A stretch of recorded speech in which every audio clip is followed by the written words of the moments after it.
Cyber and ransomware attacks are on the rise again. Ironically, the attacks are happening just as a national cybersecurity awareness campaign is kicking off.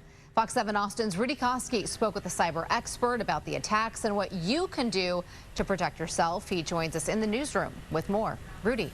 Hi, Rebecca. Yeah, the timing really is interesting, isn't it? October is Cybersecurity Awareness Month. The idea is to promote awareness about the threat and also the understanding that, everyone is at risk. Attacks on big business, big tech, well, they typically get the big headlines, like recent incidents involving Vegas casinos as well as Clorox, the cleaning product company. Amazon last week even caused a nationwide scare. The company sending out messages that seemed to warn subscribers that their accounts were used to fraudulently purchase gift cards. Amazon later issued an apology for the confusion, stating that the original message was only part of an awareness campaign. Even the federal government has stumbled a bit lately. The Cybersecurity and Infrastructure Security Agency launching a campaign called Secure Our World. It includes a PSA video called Kevin and Eva Protect Their Family. Now, while it tries to connect with the average person, the video at times is a little vague and a little confusing. Now, cyber expert John Meary spoke to me today and talked about the threats and the missteps.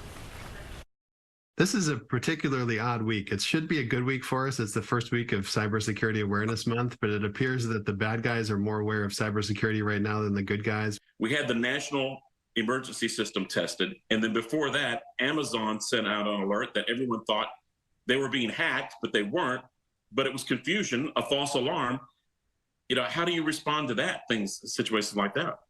I think it goes to the fact that communication is really not just important, but underappreciated by a lot of cybersecurity officials within companies and others, that they're not realizing the best ways to communicate with people to make sure that we're getting them the right information at the right times.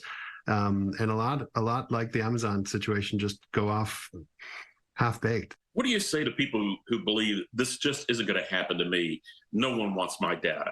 It's coming for everybody, and it's coming particularly for smaller, easier targets. Everybody's got family photos. Everybody's got tax returns, things like that. And, would you pay $500 or $1,000 to keep a hacker from releasing it on the web? I think most people would. It's easy to say be cyber aware, but really, what should people do? Block off an hour of your own time, or maybe gather your family together on a family game night and just walk through a pretend scenario to say, what would you do if you got hacked? What's a typical type of hack? And walk through that with yourself, your significant others, and your family. It could be as simple as saying, I'm going to assume my phone was attacked. I don't have access to it anymore, and I've got to go through, what would I do next? And I think that will give people some practical information to say, what actually happens in an attack? What if my data is actually at risk, and what can I do about it? Now, to help families, John today actually created a site called Cyber Game Night. He says it's like doing a cyber fire drill, and it should take only about 20 minutes to play. A link to Cyber Game Night is on our website, along with this story, as well as some other back-to-basic tips that you can follow.